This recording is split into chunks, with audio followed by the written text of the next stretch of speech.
Good morning, guys. It is Friday morning.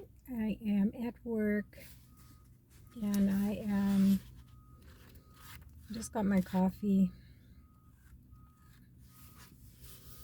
and I've been listening to preachings. So, Isaiah 66, living worship to God. Heaven's my throne, earth is my footstool. What sort of house could you build for me? What holiday spot reserved for me? I made all this, I own all this, God's decree.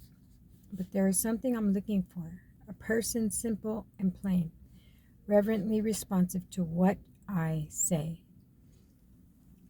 This morning, God was ministering about trembling at His word, because so many times, like Francis Chan was saying, and this is true, we put so much weight on the words of people, of man, who have created nothing. And yet their words can affect us. If a certain person says something, it makes our day or can break our day. And some people, it doesn't matter, but some people are like, it really does, because we really put a lot of weight on the words that people say and what they think. But when it comes to God's word and what He says, that gap is not as big as it should be. The verse 3, your acts of worship are acts of sin. Your sacrificial slaughter of the ox is no different from murdering the neighbor. Your offerings for worship, no different than dumping pig's blood on the altar. Wow. Your offerings for worship, no different from dumping pig's blood on the altar. Your presentation of memorial gifts, no different from honoring a no-God idol. You choose self-serving worship. You delight in self-centered worship. Disgusting. And that's all true. A lot of times I always think about when people do things, not in a judgmental way, but for myself. Am I doing it because it makes me feel good? Or am I doing it to honor the Father? And I don't like to just do things because it makes me feel good, because then that's not honoring the Father. That's putting myself above. So that's why this little verse here, you choose self-serving worship.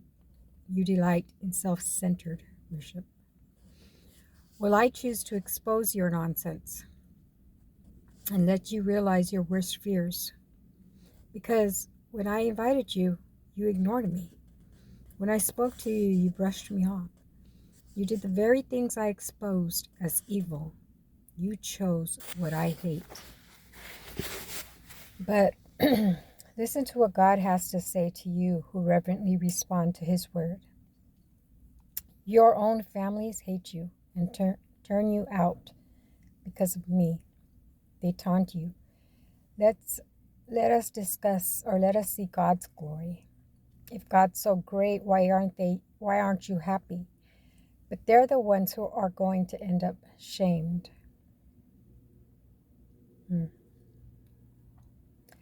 Rumbles of thunder from the city, a voice of the temple, God's voice, handing out judgment to His enemies. Before she went into labor, she had the baby. Before the birth pangs hit, she delivered a son. Has anyone ever heard of such a thing? Has anyone seen anything like this? To have the baby before the birth pains? Or to go into labor have the baby before you go into labor or before birth pains. No. A country born in a day, a nation born in a flash, but Zion was barely in labor when she had her babies. Do I open the womb and not deliver the baby? Do I, the one who delivers babies, shut the womb? Rejoice, Jerusalem, and all who love her. Celebrate, and all you who have shed tears over her. Join in the happy singing. You newborns can satisfy yourselves at her nurturing breasts. Yes, delight yourselves and drink your fill at her ample bosom. God's message. I'll pour out robust well-being into her like a river, a glory of nation like a river in flood. You'll nurse at her breasts, nestle in her bosom, and be bounced on her knees. As a mother comforts her child, so I'll comfort you. You will be comforted in Jerusalem. You'll see all this and burst with joy. You'll feel 10 feet tall as it becomes apparent that God is on your side and against his enemies. It's not over, guys, but just saying. We may be struggling, going through things, not feeling the joy as we think we should. And maybe they're rejoicing right now, but our joy is everlasting. Our joy is in him. And so there's hope in that. And in that very fact, we can rejoice, knowing that whatever we may be going through right now is temporary. So keep your head up, keep praying, keep seeking, keep spending time with God. God bless you.